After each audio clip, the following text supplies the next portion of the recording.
Alright, so what's going on, guys? I got a video for you guys today. Now, this one is a CBR video. I'm going to go through a list that they compiled and just kind of give you my reactions to it, and I'd like to hear what your reactions are as well.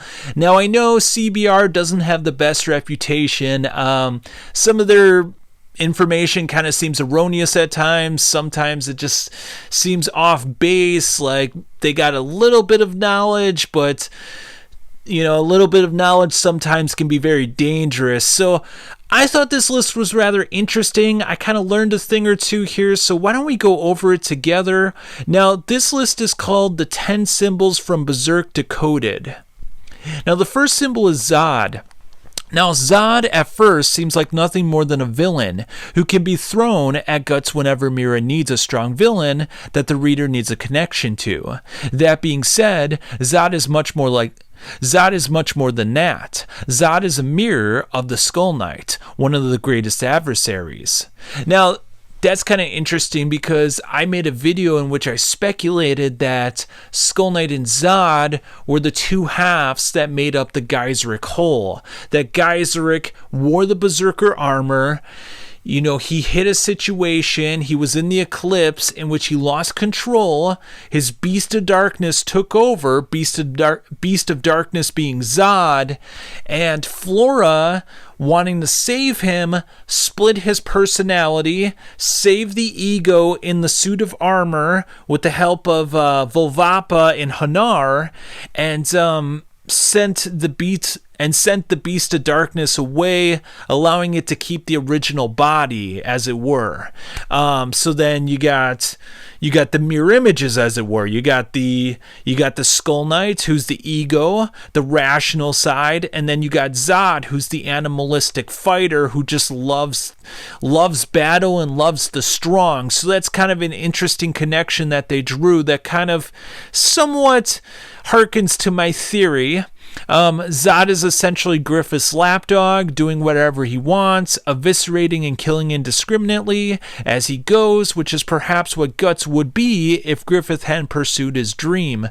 That's kind of interesting because if things went as they were, like let's say Guts didn't leave the Band of the Hawk, would Guts just continue killing indiscriminately? Would he just continue doing as he told? I mean, as we know, he left the Band of the Hawk because he wanted to search out his own dream, his own purpose. But, if he was just kind of like, well, things are going pretty well here. I mean, we're going to be nobles and generals and high-ranking officials. Why don't I just kind of roll in the good life? And, I guess he would have been just Zod. I mean, what Zod is now, just killing things, and that's about it. So number 9 is Skull Knight. Now, the Skull Knight mentioned before in regards to Zod is also a powerful symbol. Skull Knight, in the same way that Zod is a reference to Guts at his worst, is a symbol of Griffith at his best. So they're equating Skull Knight to Griffith, saying that Griffith at his best is Skull Knight. He's going around righting wrongs, defeating apostles. But I don't know if I necessarily agree with that, because Skull Knight, his singular purpose is taking down the God Hand. He doesn't even seem to be too concerned with taking down certain apostles. I mean, there was a time before the Eclipse where he gave the apostles a warning that, hey, don't get too excited before the festival. He saved Rickards, but a couple members of the Band of the Hawk ended up dying that night, so it didn't seem like he was too earnest to try to save their lives. Besides killing the God Hand, I don't really think he cares what happens to the apostles. I mean, if they get in his way, he'll take them down, but it's not like he's going to go out of his way. It's not like he's roaming the land trying to kill these things like Guts. He just kind of shows up at pivotal moments, and he has one singular purpose. So I don't know about that. And equating him to Griffith kind of seems odd. I mean, Skull Knight's whole raison d'etre is revenge and trying to get back at Void for what he did. And Griffith has a dream. He wants his kingdom. He wants to expand his empire. He doesn't really want revenge. I mean, he already got his revenge against Guts during the Eclipse. I mean, that's not his purpose in life. So I don't really understand that connection. Yeah, and then they say, if Griffith were to atone for his sins, he would be very much like the Skull Knight, traveling across the land to right his wrongs. I just don't know if I don't know if I necessarily agree with that. All right, so symbol number 8 is the beast. The beast, which inhabits Guts, serves as one of the greatest threats to him and to the people around him. A far greater threat than any other demon or apostle that could be thrown at him. The beast represents the worst parts of Griffith, almost like Zod does. The beast represents the worst parts of Griffith, almost like Zod. I'm not really sure what that... No, it's a representation of Guts. It's his dark inner spirit. It's basically what Zod is for Geyserik, what Zod is to the Skull Knight. He was that beast that was dwelling deep within, and essentially he got loose. And if Guts is not careful, his dog will get loose as well, and he'll be an immortal creature that roams the land, and Guts, provided that Shirka saves him, he'll be in a suit of armor if he doesn't control his temper and his emotions. Number 7 is the Bailet. The Bailet is an egg, which is not at all a coincidence. Once the egg is fertilized with the wish of the hopeful apostle of the God Hand, he is given the Lovecraftian hidden knowledge, which he would be better without. The knowledge of the reality of their dream, of realms bigger than them, of truths that are staggeringly large, driving the knower to madness.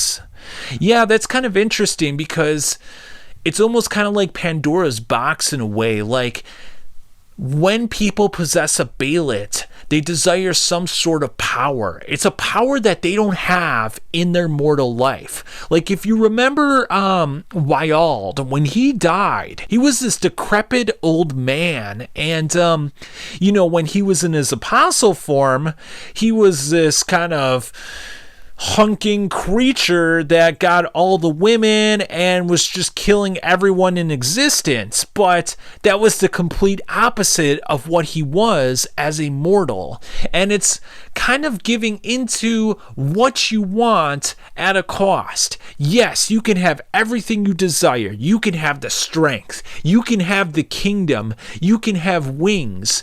But you're going to be a demon.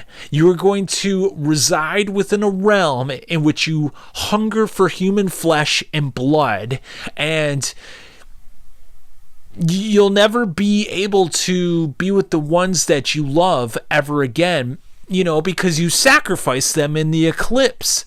So yeah, kind of an interesting little bit of knowledge there. Okay, so number 6 is Femto. While Femto and Griffith are referred to with the symbol of the hawk, there's a parallel to the symbolism of another bird. Griffith flies high, close to the sun, like Icarus from the Greek myth. Now, I made a video about this in which I was studying the symbolism of trees in Berserk, and I sort of talked about the Icarus myth before. Right before the eclipse, when Griffith is chasing his dream, he's chasing after the child of himself, he flies off of the cart, and you can kind of see him in the sky, and the way that Mira draws it, you don't see the ground whatsoever. And that was kind of Griffith's dream, was that he was living in this fanciful reality, if you will, and he wasn't really on the earth. He was basically detached from everything else. Every person in the Band of the Hawk, no one could reach up to his levels, hence the reason he had no real friends. But like Icarus, he flew too close to the sun, his wings burnt, and he ended up in a lake, and he was going to die there if it wasn't for the eclipse. So yeah, a lot of symbolism there. Alright, so number 5, we got the Demon Child. The Demon Child is not just the offspring of two who were likely true lovers, corrupted by the abominable spirits of one who was thought a friend, but represents much more than that. The child is a symbol of what could have been without the venomous profaning of Griffith's presence, not just in the lives of Guts and Casca, but in the lives of everyone who calls the new kingdom of Falconia home. Considered from the other side of the coin, a body that was once rotten, being the world before Griffith, is sanctified by his presence, just like the new empire. So yeah, basically what they're saying here is that the world was corrupt. It was a place where there was mass torture. Mosgus was basically torturing everyone in existence. People were upset. They were starving, hungry, diseased, misfortuned, and Griffith came into the fold and changed everything. He took down the Kushan army. He built a new empire. He brought prosperity and safety and a home for all the people. And he did the same thing for the Demon Child, in which, you know, the Demon Child was this deformed mass of flesh, and because he fused with Griffith, he turned into a normal boy. Now, what does this mean? Does this mean that Griffith truly is the chosen one, and he will bring peace and prosperity wherever he goes? Because outside of Falconia, it's all devastation and destruction. So does that mean the only safe space is by Griffith and everything else is just torture and misery?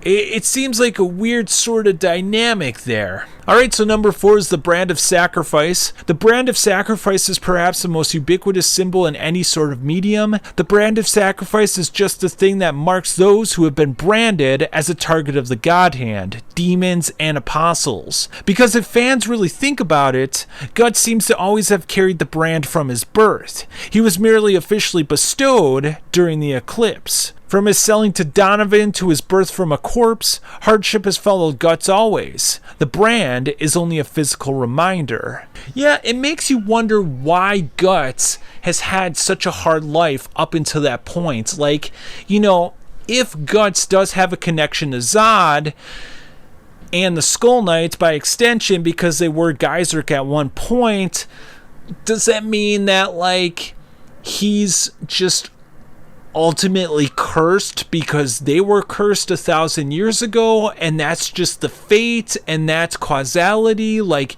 he's always going to be cursed no matter how much he fights against it.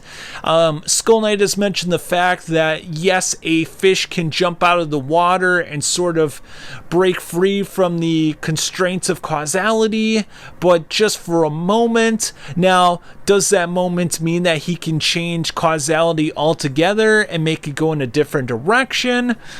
That remains to be seen, but at least so far, it seems like Guts is sort of trapped in this spiral of pain and misery, and there's no getting out of it. And why is he trapped in that cycle of pain and misery? It's hard to say. It could be due to his lineage, could just be due to bad luck, it could be due to the fact that, you know, he's associated with the Baelits and the brand of sacrifice, and he lived through that ordeal, so he's just cursed for all time. I don't know.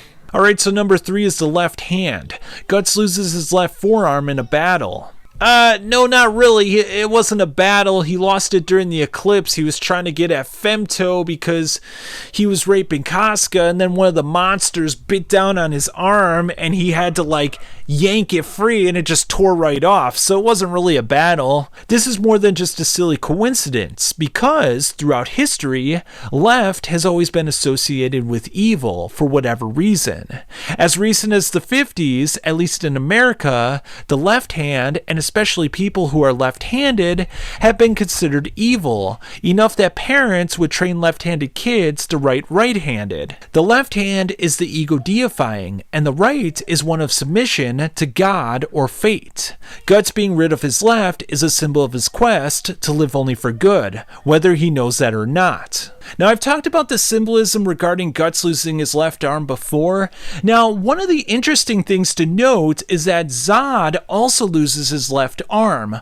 Once to Griffith in their first fight, once to Skull Knight in the midst of the eclipse, and then he loses his left horn.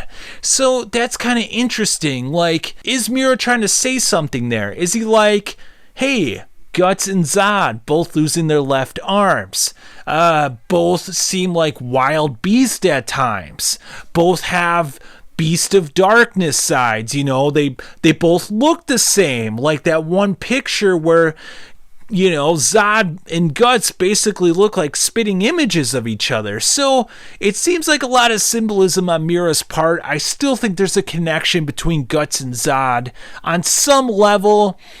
What that means, I'm not really sure. Alright, so number 2 is the Eclipse. Now the Eclipse, it appears to be the end of the world to many, and to the members of most of the Band of the Hawk, it literally was.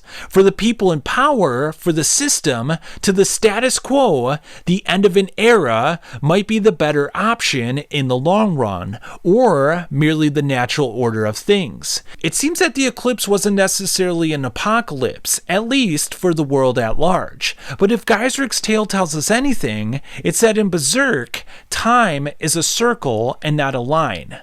Well, that's what Skull Knight said. Flora said it was a spiral, which is different than a circle.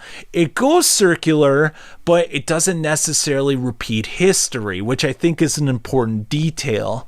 Now, that's kind of interesting because when you think about the eclipse, now, the eclipse, the sun is shining towards the earth. Now, what happens during the eclipse is that the moon gets in the way of the sun and it blocks out the sun's light and casts a shadow on the earth. And if you know anything about psychology or Carl Jung, he talks about this shadow, this sort of inner psychological self, your repressed memories and emotions, the parts of yourself that you're not embodying in your physical life, and something that you need to recognize and try to integrate to become a wholer, better person, a more complete person, as it were. And Griffith was not embodying those animalistic emotions that dwell deep within all of us.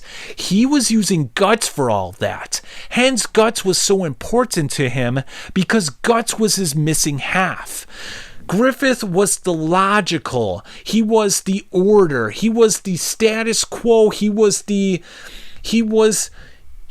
king, if you were, and Guts was the animal. He was the emotional one. He was the guts. He was the let's go for it. Let's fight. So when Griffith lost that, he basically lost his connection to that animal side. And because he rejected that in himself, because he was always trying to be perfect, it caused a psychological downfall, a psychological almost explosion, if you will, inside his mind. He didn't know how to deal with it. Hence that moment where he's sort of cradling in Charlotte's bed and just totally besides himself. Now, one interesting thing about eclipses is that they're very symbolic. Now, I don't know if you guys know about this, but it is speculated that when Jesus was crucified on the cross, that there was a total eclipse. They talk about this dark period after his death. And it even happened after the birth of Muhammad as well. So it almost seems to signify some sort of pivotal event, at least in like world mythology and religions. Like, they recognize the importance of the eclipse as sort of this renewal process, as a beginning of something new. You know, Jesus' death cast a shadow upon the earth, but after the shadow was gone, after he was resurrected, as it were, it brought a new light, a new understanding. And that's kind of what happened with Griffith. You know, after the eclipse, there was an age of darkness. There was a shadow on the earth, you know, a metaphorical shadow on Midland. And it was taken over by the Kushans, and people were diseased and tortured and under strict rules. But then it went away, and then the light dawned upon everyone, and it sort of washed away everything. So it almost seems to suggest that you have to embrace darkness to sort of see the light. And I wonder if Mira was just trying to say something like, if you want to attain greatness, if you want to attain the kingdom, you have to go through some turbulence and some pain. And I wonder if maybe that's sort of prognosticating the future as well, because Griffith never really went through that pain, not on his own accord at least. It was always forced upon him. It's almost like he was conscripted in pain.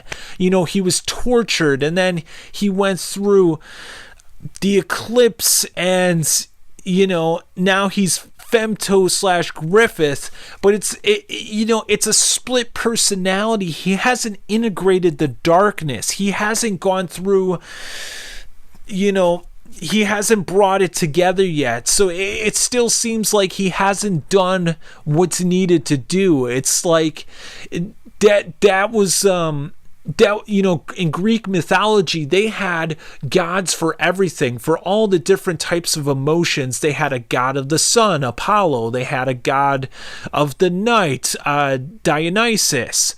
And Christianity, in a way, sort of reconciled this problem, because they saw, well, look, gods are representations of us, of our emotions, of what's going inside of our psyches.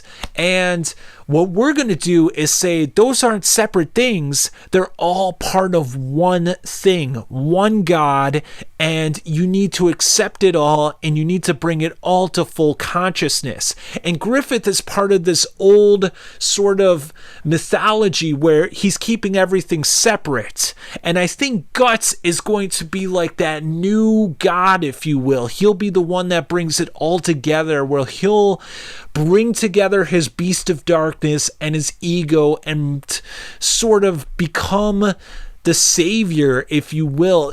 Mira even made a panel after he killed the sea god where he had his arms outstretched like Jesus Christ after he got crucified, and he was being lifted up by the marrow, and the marrow were almost angelic-like in their appearance. So I know I said a lot there. I hope that makes sense. But let's get on to the last one. And number one is a blind eye. The fact that Guts lost an eye might at first imply to the reader that Guts is blindness, and that the loss of his eye represents an inability to see. That couldn't be further from the truth. Let's take a sample from a source for Berserk itself. Norse mythology. Odin hung himself upside down on a world tree and blinded himself so that he could have forbidden knowledge. Guts surviving the eclipse is a symbol of him too having obtained the forbidden knowledge of a world he should have never seen.